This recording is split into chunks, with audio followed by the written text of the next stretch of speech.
আজকে fresh fresh কুটে নিচ্ছি, কারণ ফ্রেশ ফ্রেশ কুটে না নিলে পরে এই যে দেখেন এটা ইজিলি আর উঠবে না, এই যে এভাবে ইজিলি উঠবে না। এখন ফ্রেশ আছে এই জন্য ফ্যান তো তুললাম, বাকি ওখান থেকে একটু তুলবো। এই যে উপরে হিচ করা যাচ্ছে না প্রচুর, এই যে দিকে দেখো।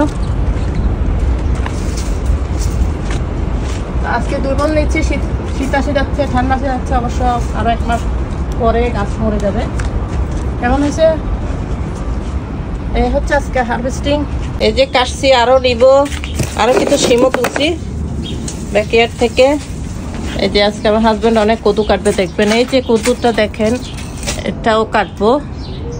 হ্যাঁ, এই যে কদু কাটার কাজে আজকে আমাকে কে হেল্প করতেছে দেখেন। এত করে আমি কাটতে পারবো না, তাই আমার হাজবেন্ড কাটতেছে। এটা দেখাও দেখি একটু। এই যে কত বড় কদু দেখেন, ছোট ছোট কদু আছে এখনো, মানে নেওয়া যাবে। এখানে একটা ছোট আসতেছে, এগুলো কেটে তুলবো। দেখেন গাছ মরে যাচ্ছে, এই জন্য গাছ প্ল্যান্টগুলো, কিছু প্ল্যান্ট ঢুকাই ফেলবো। আরো আছে, দেখাবো। ছোট ছোট অনেক আসতেছে। এই যে গুলো নি, এই যে প্রচুর প্রচুর, মাশাআল্লাহ মাশাআল্লাহ। আমাকে আমার মেয়ে ভিডিও করে দিচ্ছে। তুমি খাবা শিম? হ্যাঁ। লাইক করো? হ্যাঁ। ওকে,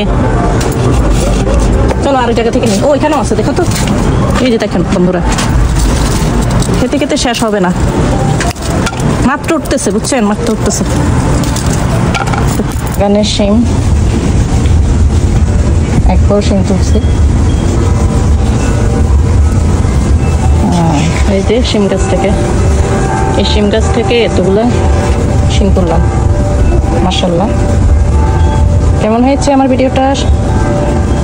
সবাই শিম গাছ লাগাবেন আর এভাবে অর্গানিক শিম খাবেন। বন্ধুরা দেখেন, বাগান থেকে আজকে কতগুলা শিম নিয়ে আসছি। এই যে টমেটো নিয়ে আসছি কতগুলো, দেখেন নিচে আছে টমেটোগুলা। আর এই যে এখন কুটে নিচ্ছি সবগুলা, কালকে রান্না করব।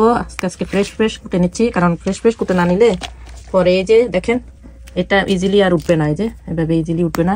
এখন ফ্রেশ আছে এই জন্য উঠে যাচ্ছে। এই যে সব কেটে নিচ্ছি। কার কার পছন্দের বিনস, নিজের বাগানে নিজস্ব হাতে লাগানো, এই যে বিদেশের মাটিতে দেখেন এরকম বিনস খেতে কি যে মজা, মানে কি বলবো, যারা করে তারাই বুঝে। আমেরিকার মতো মাটিতে দেখেন শিম বাগান করে এখন রান্না করে খাবো।